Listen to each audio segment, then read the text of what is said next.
अगर तुम्हें बंदी के ऊपर स्पाई करना पड़ रहा है, उसका फोन चेक करना पड़ रहा है, या तो फिर फेक अकाउंट से देखना पड़ रहा है कि वो किसके साथ बात कर रही है, क्या कर रही है, तो मेरे भाई वो बंदी है ना ऑलरेडी लॉयल्टी टेस्ट में फेल हो चुकी है। एक बंदे को उस लड़की को पकड़ के बोलने की जरूरत नहीं है कि देख तू लॉयल नहीं है, तू ऐसी है, तू वैसी है।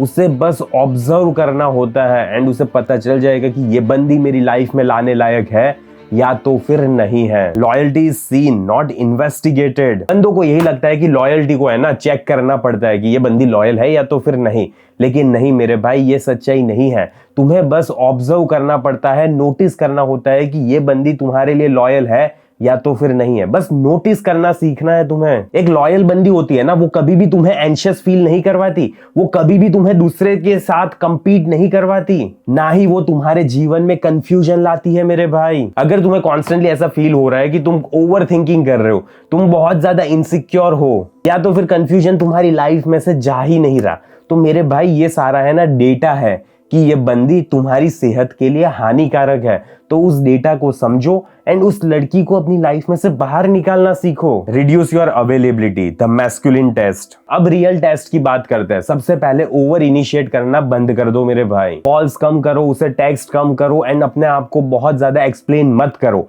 एंड उसके बाद तुम्हें क्या करना है, तुम्हें ऐसे मेरे जैसे शांति से यहाँ पे बैठना है एंड फिर ऑब्जर्व करना है सिचुएशन को, बंदी को। अगर वो रीच आउट कर रही है, तुम्हारी सिचुएशन को समझ पा रही है, अपने आप को एडजस्ट कर रही है जस्ट बिकॉज वो तुम्हारे साथ कनेक्टेड रहे, तो इसका मतलब होता है मेरे भाई कि वो रियली में जेन्युइनली तुम में इंटरेस्टेड है। लेकिन अगर यहाँ पे वो कोल्ड बिहेव करने लग रही है, या तो फिर डिसअपियर हो जाती है, या तो फिर ऐसे एक्ट करती है कि उसे घंटा फर्क नहीं पड़ रहा, तो यहाँ पे फिर तुम्हें सिचुएशन को समझना है कि इस बंदी के पास ऑलरेडी बहुत सारे ऑप्शंस है। एक सीधा सीधा एग्जांपल समझो, अगर कोई बंदी तुम में जेन्युइनली इंटरेस्टेड होती है, तो जब तुम उसकी लाइफ में एब्सेंट होते हो ना, तो वो उस एब्सेंस को फील करती है, नोटिस करती है। वो उस एब्सेंस में उसे मजा नहीं आ रहा होता, समझ रहे हो? वो वापस तुम्हारी लाइफ में कनेक्ट करना चाहेगी, ज्यादा कॉल करेगी, ज्यादा मैसेजेस करेगी। क्यों? क्योंकि वो तुम्हें खोने से डरती है एंड वो चाहती है कि तुम उसकी लाइफ में रहो। तो ये सारी चीजें अच्छी साइन होती है। लेकिन अगर ये बंदी तुम्हारे लिए ऐसा नहीं कर रही, तो कहीं ना कहीं दिक्कत है मेरे भाई। इतना ज्यादा इंटरेस्टेड नहीं है वो बंदी तुम्हारे अंदर। Remove benefits not yourself. यहाँ पे हम ऐसी बंदी की बात करेंगे जो बंदी है ना तुम्हारे साथ तुम्हारी वजह से नहीं रह रही, लेकिन जो चीज तुम उसको प्रोवाइड कर रहे हो ना, उसकी वजह से वो आज तुम्हारी लाइफ में रहना चाहती है। तो इसके लिए हमें क्या करना है पता है? धीरे धीरे अपनी लाइफ में से एक एक चीज उसके लिए निकालते जाओ, निकाल दो। उसकी लाइफ में ये चीज तुम आगे से नहीं प्रोवाइड करोगे एंड फिर देखोगी क्या होता है। तो इन चीजों में सबसे पहली चीज आ जाएगी कि कांस्टेंट अटेंशन। अब तुम उसे कांस्टेंट अटेंशन सबसे पहले निकाल दोगे। फिर दूसरी चीज आ जाती है गिफ्ट्स। अब तुम उस बंदी को गिफ्ट्स नहीं दोगे, फिर देखोगे कि क्या कर रही है बंदी, कैसे रिएक्ट कर रही है, अच्छे से बात कर रही है, नहीं कर रही, क्या सीन हो रहा है, क्या चेंज हो रहा है। फिर तुम्हें निकालनी है मेरे भाई इमोशनल अवेलेबिलिटी। एंड फिर लास्ट एंड फाइनल चीज हम जो निकालेंगे वो है वैलिडेशन। इसके बाद तुम बंदी को वैलिडेशन नहीं दोगे। एंड ये सारी चीजें रूडली नहीं करनी होती मेरे भाई, ये सारी चीजों को तुम्हें कामली करना है वहां पे। अब यहाँ पे कुछ बंदी के एफर्ट्स है ना ड्रास्टिकली खत्म हो जाएंगे, इमीडिएटली निकल गए। अब तुम्हारे में घंटा वो एफर्ट नहीं करेगी। तो ये बंदी तुम में इंटरेस्टेड थी ही नहीं, वो बस तुम्हारा यूज कर रही थी।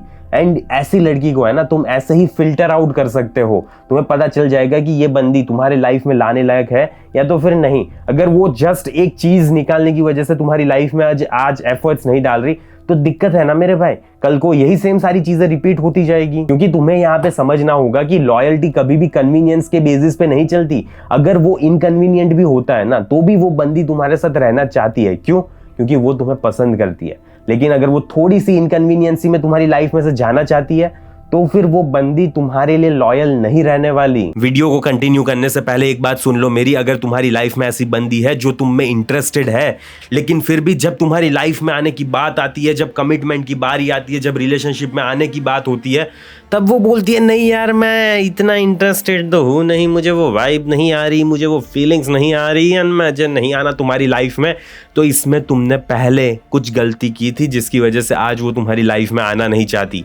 ये सारी चीज़ों को चेंज कैसे करना है, इसके लिए मैंने पूरा एक वीडियो डेडिकेटेड कोर्स बनाया हुआ है जिसमें मैंने जीरो से एक्सप्लेन किया हुआ है कि क्यों आखिरकार वो बंदी तुम्हें पसंद तो करती है लेकिन तुम्हारी लाइफ में नहीं आना चाहती। अगर तुमने अभी तक उस कोर्स को चेकआउट नहीं किया तो जल्दी से जल्दी चेकआउट करो, कमेंट में पिन लिंक होगी।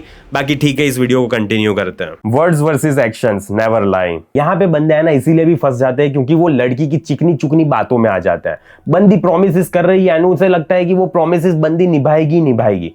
वो बंदी ने उसको बोला होगा, अरे यार मैं है ना तुम्हारे लिए बहुत ज्यादा सीरियस हूँ, अरे यार तुम रियली में मुझे एक डिफरेंट पर्सन दिखते हो, अरे यार मुझे तुम्हारे साथ फ्यूचर देखना है, मैं तुम्हारे साथ फ्यूचर में भी रहना चाहती हूँ। इन सारे वर्ड्स को तुम्हें एक ही चीज करनी है मेरे भाई, इग्नोर करना है, क्योंकि ये वर्ड्स से घंटा फर्क नहीं पड़ता, इतू सा भी फर्क नहीं पड़ता। एंड अब तुम्हें दूसरी चीज क्या करनी है पता है? ऑब्जर्व करना स्टार्ट करो। देखो कि वो बंदी टाइम पे तुमसे मिलने आती है या तो फिर नहीं आती। देखो कि वो बंदी अपने कमिटमेंट्स रखती है या तो फिर ऐसे ही कमिटमेंट्स खत्म हो जाते हैं, नहीं यार भूल गई थी मैं, थोड़ा बिजी थी मैं, नहीं कर पाई, ठीक है प्रॉमिस किया था, क्या फर्क पड़ता है यार, क्या फर्क पड़ता है? क्या वो तुम्हारी बाउंड्रीज को रिस्पेक्ट करती है या तो फिर नहीं करती? एंड लास्टली, क्या वो बंदी तुम्हें दूसरों से छुपाती है या तो फिर तुमको दूसरों के सामने खुलेआम अनाउंस करती है कि देख ये है मेरा बंदा? एंड यहाँ पे तुम्हें बस एक ही चीज अपने जीवन में समझनी है कि अगर उसके वर्ड्स एंड एक्शंस मैच नहीं खा रहे, मेल नहीं खा रहे, तो उसके एक्शंस पे ही तुम्हें फोकस करना है, क्योंकि वर्ड्स तुम्हें धोखा दे देंगे। एंड मैंने बहुत सारे लड़कों को देखा है कि उसकी हालत खराब हो जाती है, रियली में वो इतने ज्यादा दर्द में होते हैं, पेन में होते हैं। क्यों? क्योंकि वो लड़की के वर्ड्स के ऊपर भरोसा करता है। लेकिन नहीं कर सकते तुम मेरे भाई, अगर उसके एक्शंस मेल नहीं खा रहे उसके शब्दों से तो निकलो वहां से। How she handles male attention. अब तुम्हें यहाँ पे कोई भी फेक आईडी बनाने की जरूरत नहीं है मेरे भाई, तुम्हें बस एक चीज देखनी है कि वो कभी भी दूसरे बंदों के सामने होती है तो वो वहां पे उस बंदे को कैसे देखती है, देखती भी है या तो फिर नहीं देती, भाव देती है, घास डालती है, नहीं डालती, क्या होता है उस सिचुएशन में। देखो उसको फिर ऑनलाइन कितना ज्यादा अटेंशन मिल रहा है, एंड अटेंशन मिल रहा है तो सामने से वो मैसेज करती है, बात करती है, क्या होता है?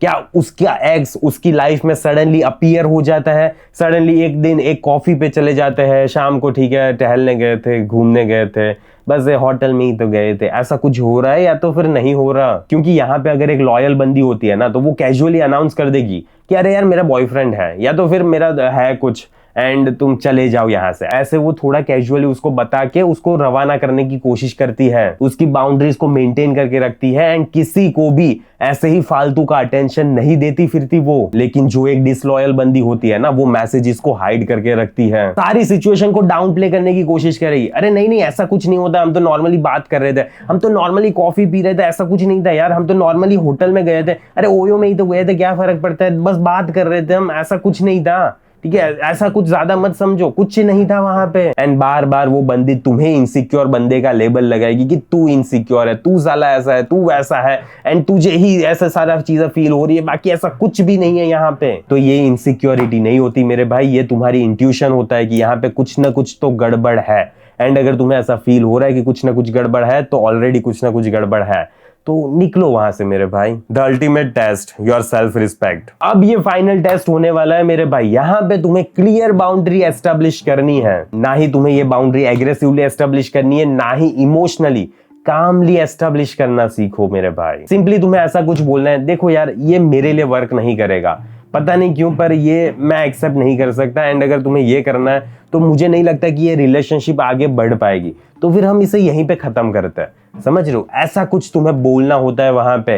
सारे कंटेक्स्ट चेंज होते रहते हैं, तो हर जगह पे मेरी ये बात को मत घुसेड़ देना। अगर तुम्हारे कंटेक्स्ट में फिट हो रही है तो ही इस बात को बोलना वहां पे। एंड अगर वो बंदी तुम्हारे इस डिसीजन की रिस्पेक्ट कर रही है ना, तो हाँ वो बंदी तुम्हारे लिए लॉयल है। अगर वो यहाँ पे नेगोशिएट कर रही है तो फिर थोड़ी कंडीशनल लॉयल्टी है यहाँ पे। एंड अगर वो डिसरिस्पेक्ट कर रही है तो टाइम आ गया है मेरे भाई कि वॉक अवे करो उसकी लाइफ में से। एक ऐसा बंदा जिसकी लाइफ में सेल्फ रिस्पेक्ट होती है ना, उसको कभी भी 2 बार 3 बार लॉयल्टी टेस्ट करने की जरूरत नहीं होती, एक ही बार काफी होता है। एंड अगर वो बंदी फेल हो गई तो फेल हो गई, तुम्हें निकलना है उसकी लाइफ में से, बस सीधा सिंपल बात है। एंड अगर तुम नहीं निकलोगे तो तुम्हारी लाइफ मेरे भाई थोड़ी थोड़ी झंड होती जाएगी। तो अगर तुम्हें तुम्हारी लाइफ झंड होने देना है तो फिर let it move. Okay, ending की बात कर लेते हैं। इतनी सी चीज समझो मेरे भाई कि अगर वो बंदी लॉयल होगी ना तो तुम कामनेस फील करोगे, रिलेशनशिप में कामनेस हो गई, पीस होगा। अगर नहीं तो तुम कंफ्यूजन फील करोगे। एंड तुम्हें ऐसा बंदा बनना होता है मेरे भाई जो बार बार क्लैरिटी के पीछे नहीं भागता फिरता उस बंदी के लिए। तुम्हें अगर वहां पे क्लैरिटी नहीं मिल रही तो निकलना है, बस इतनी सिंपल सी बात समझनी है तुम्हें। एंड यही सारी चीजें अपनी लाइफ में इंप्लीमेंट करनी होती है। एंड अगर तुम्हारी लाइफ में ऐसी कोई बंदी है जिसके साथ तुम रात रात भर बात करते हो, ठीक है, उसके साथ टाइम स्पेंड करते हो, डेट पे जाते हो, लेकिन जैसे ही तुम्हें चूज करने की बारी आ रही है, तुम्हें सीरियसली कमिट करने की बारी आ रही है, तब वो बंदी बोलती है नहीं यार मैं तो ऐसा कुछ फील नहीं कर रही, मेरे इमोशंस नहीं आ रहे यार, मुझे ऐसे कोई फीलिंग नहीं आ रही।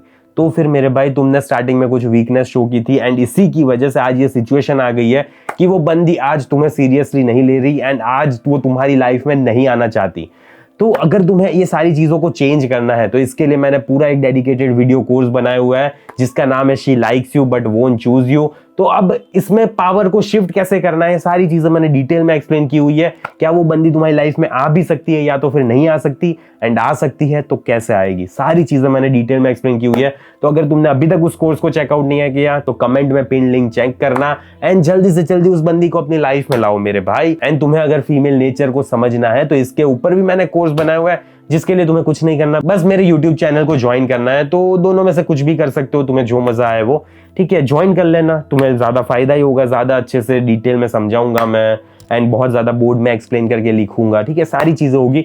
तो अगर तुमने अभी तक ज्वाइन बटन को नहीं क्लिक किया है तो ज्वाइन बटन को क्लिक करो। अगर तुम्हें कोर्स चाहिए तो कमेंट में पिन लिंक चेक करो। बाकी मैं इस वीडियो को यहीं पे समाप्त करता हूँ, तो जल्दी मिलेंगे मेरे भाई अगले वीडियो में। अंटिल देन बाय बाय, सी या।